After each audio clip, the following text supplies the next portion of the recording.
I haven't been back here. The last time I was here was in May of 2002. His hair is graying. In 1993, when they attacked the World Trade Center the first time. Do you remember that? His lungs are permanently damaged, and he routinely runs a fever. Hey, Purist, what's up, man? He says he is severely in debt. His 12-year marriage is over. Now he's facing a potential lawsuit from Mayor Michael Bloomberg's office. All because John Botte found himself in the right place at the right time to capture some of the most haunting images taken in the aftermath of the 9/11 terrorist attacks. This shows the emotion, the emotion of the police officers, of the rescue workers, of human beings, of people that would do it again 1,000 times over. Every single person would give their life again, including me. Botte was born in the United States, but he grew up in Italy and spoke no English when his family came back to the U.S. when he was a young child. His love affair with photography began when he was 8 years old at a soccer game at Giant Stadium he attended with his father. Actually, I'd asked him for money to get something at the concession, and he hands me the camera and says, "Here, play with this." And I fumbled with it, and I started getting into it, and I became pretty good. But John Botte did not grow up wanting to be a photographer. He chose to be a police officer. From patrolman to undercover detective, Botte found himself in the heart of New York's crime wave in the 1980s. Murder, drugs, and robbery were all parts of his daily job. You had a crack epidemic. Homicides were, 2,000 plus homicides, 2,300 homicides a year at that time. And at a very young age, I was 22. I went to organized crime as a narcotics agent. So you're, basically living in the crack dens, buying crack and heroin, and you're a street guy, and you're acting like one of them. You're becoming one of them. Life on those streets led to one promotion after another, until his career led him to the Crime Scene Investigation Unit. This cover of Newsweek magazine captures him on duty at the scene of a homicide. Wow, how about that? All those days and nights intercepting drug pushers and murderers, all those grisly scenes of misery and death captured by his crime scene camera could not prepare him for the moment that would forever change his career and his life. Oh my God! Oh, shit! When that second plane hit, that was like the kiss of reality, man. Well, the FBI is looking into reports that a plane was hijacked. It's got to be a terrorist attack. I can't tell you anything more than that. I saw the plane hit the building. It was no surprise to Botte that New York City Police Commissioner Bernard Kerik wanted him to be part of a special security detail at Ground Zero in the wake of the attacks. Kerik was a fan of his photography work.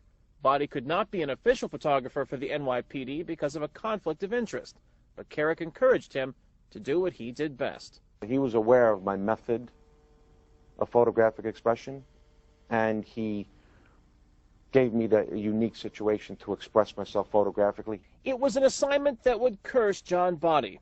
From September through December of 2001, he took hundreds of photographs of the urban destruction in Lower Manhattan. He did so in the worst health conditions, breathing in toxic air that would eventually cripple his lungs. It felt like walking into hell, and the smell and the vapor would like draw you in. And as you walked in, the air got thicker and heavier, and the ash, the dust was ankle deep. His images are some of the most iconic of the aftermath of 9/11.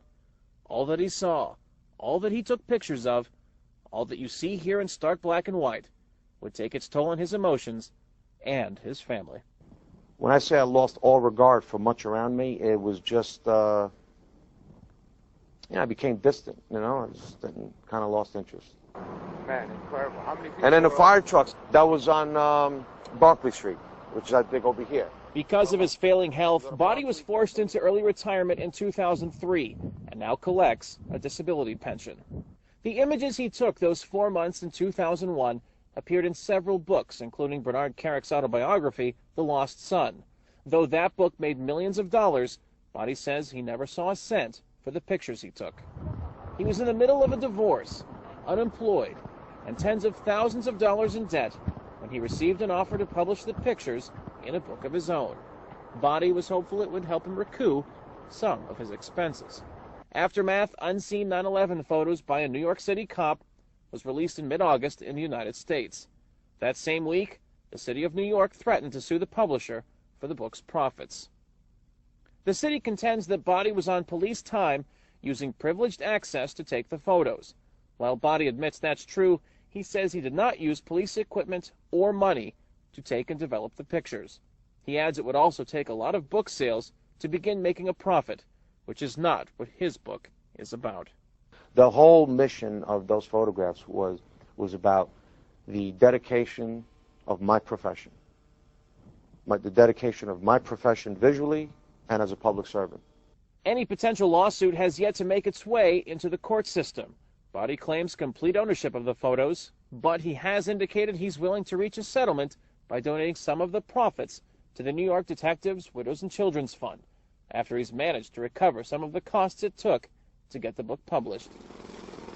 One thing a settlement won't help him cure is the pain he'll carry with him for the rest of his life.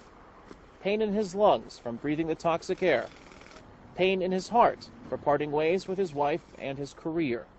And the pain of betrayal he now feels by the same city he once swore to serve and protect. Kane Fairbaugh, VOA News, New York.